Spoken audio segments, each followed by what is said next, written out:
Puji Tuhan, Shalom, selamat pagi dan salam sejahtera bagi Bapak Ibu yang diberkati Tuhan. Kembali lagi kita dalam renungan pagi hari ini. Sebelum kita mendengarkan renungan firman Tuhan, mari kita berdoa. Bapa, kami bersyukur atas berkat kemurahan-Mu bagi kami sepanjang malam. Engkau telah menyertai kami dan kami boleh bangun saat pagi hari ini dengan tubuh yang sehat. Kami rindu untuk merenungkan firman-Mu, karena kami percaya firman-Mu adalah kekuatan bagi jiwa kami. Berfirmanlah, hati kami telah siap. Haleluya, amin. Puji Tuhan, Bapak Ibu Saudara yang diberkati Tuhan. Renungan firman Tuhan saat pagi hari ini terambil dalam Injil Matius pasal yang kedua, ayatnya yang ke-8. Demikian bunyi firman Tuhan.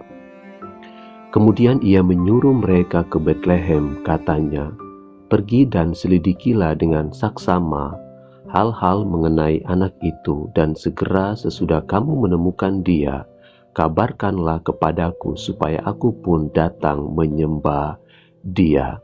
Ini adalah suatu perintah daripada Raja Herodes yang dititahkan kepada orang-orang Majus ketika dia mendengar berita bahwa Mesias atau Yesus telah lahir pada waktu itu. Dia berkata bahwa pergi selidiki dengan saksama hal-hal mengenai Yesus. Sesudah mereka menemukan Yesus, beritahukan kepadanya supaya dia pun datang menyembahnya. Tetapi kalimat atau perintah ini adalah suatu perintah yang tidak sesuai dengan apa yang sebenarnya.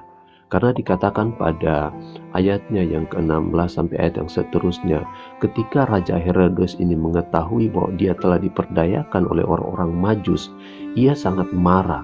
Kemudian dia menyuruh membunuh semua anak-anak yang lahir di Betlehem dan sekitarnya, yaitu anak-anak yang berumur 2 tahun ke bawah harus dibunuh pada waktu itu.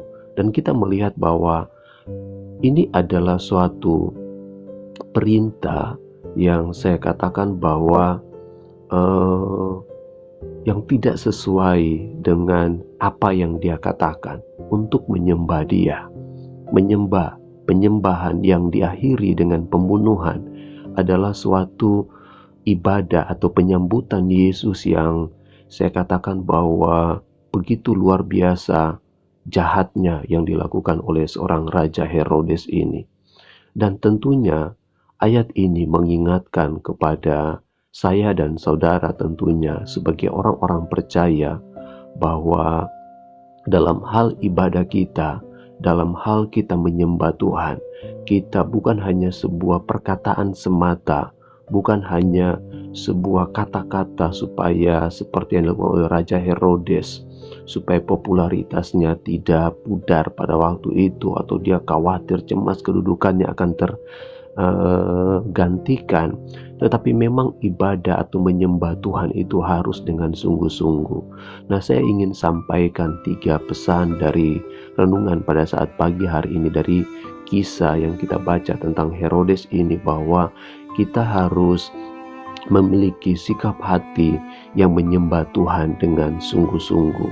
Penyembah yang harus kita lakukan bukanlah penyembah yang rutinitas, bukanlah kita menjadikan hidup kita sebagai para penyembah-penyembah yang palsu di hadapan Tuhan, tetapi menjadikan kita penyembah-penyembah yang benar.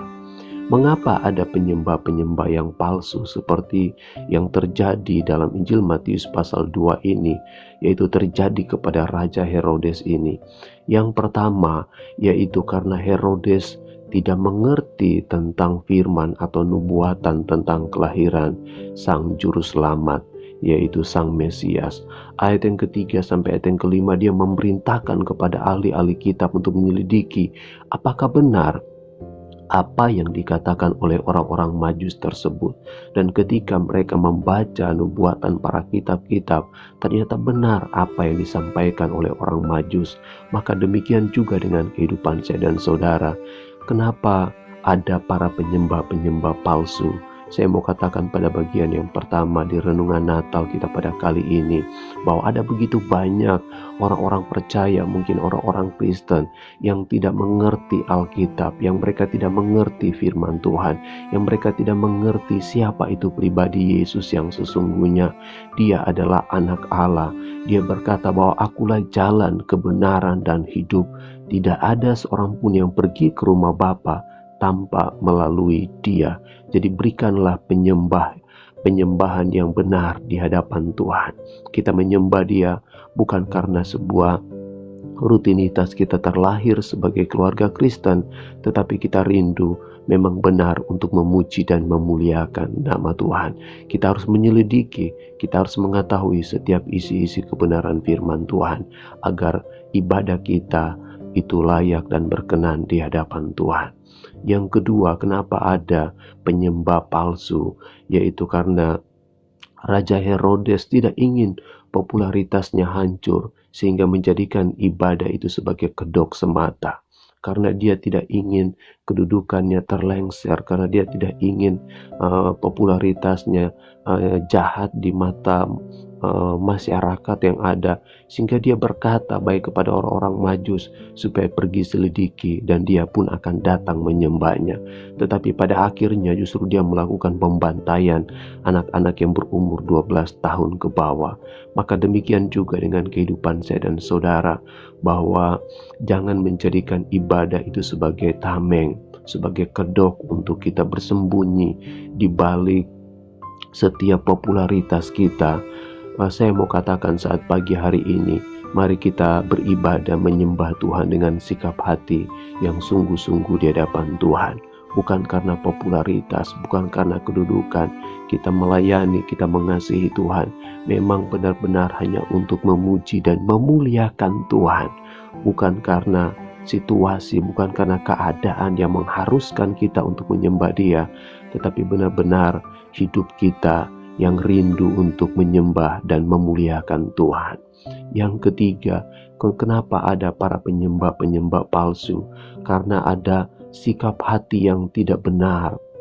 Ada hati yang tidak sungguh-sungguh. Ada hati yang penuh dengan kebencian, hati yang penuh dengan iri hati.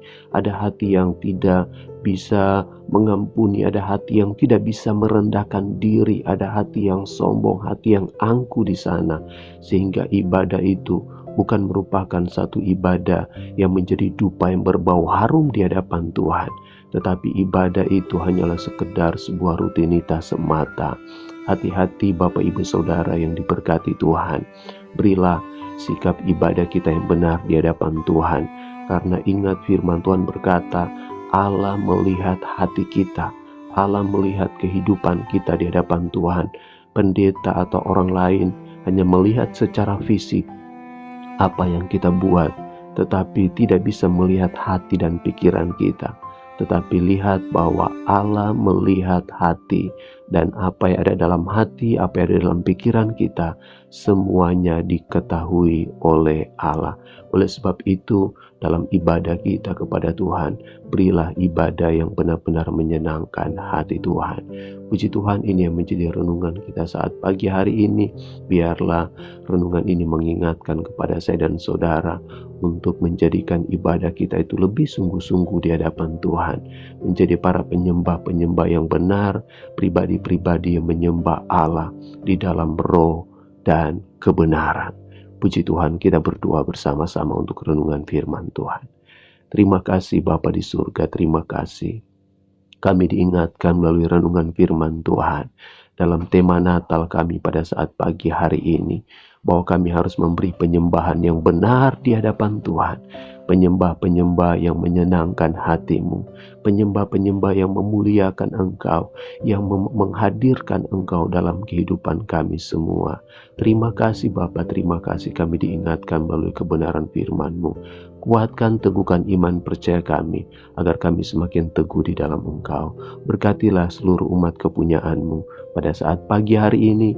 Yang sakit Engkau jamah, Engkau sembuhkan dengan kuasa darah-Mu. Yang lemah imannya dikuatkan, yang bersusah hati Engkau beri penghiburan, yang tertutup jalan setiap pintu-pintu berkat akan dibukakan daripadamu ya Bapa, dan kami terima setiap berkat yang baru pada saat pagi hari ini. Mari kita berdoa bersama-sama. Bapa kami yang di surga, dikuduskanlah namamu, datanglah kerajaanmu, jadilah kehendakmu di bumi seperti di surga. Berikanlah kami pada hari ini makanan kami yang secukupnya, dan ampunilah kami akan kesalahan kami, seperti kami juga mengampuni orang yang bersalah kepada kami. Dan janganlah membawa kami ke dalam pencobaan, tetapi lepaskanlah kami daripada yang jahat, karena Engkau yang punya kerajaan, dan kuasa, dan kemuliaan sampai selama-lamanya. Amin. Puji Tuhan, selamat beraktivitas. Jangan lupa bahagia, Tuhan Yesus memberkati.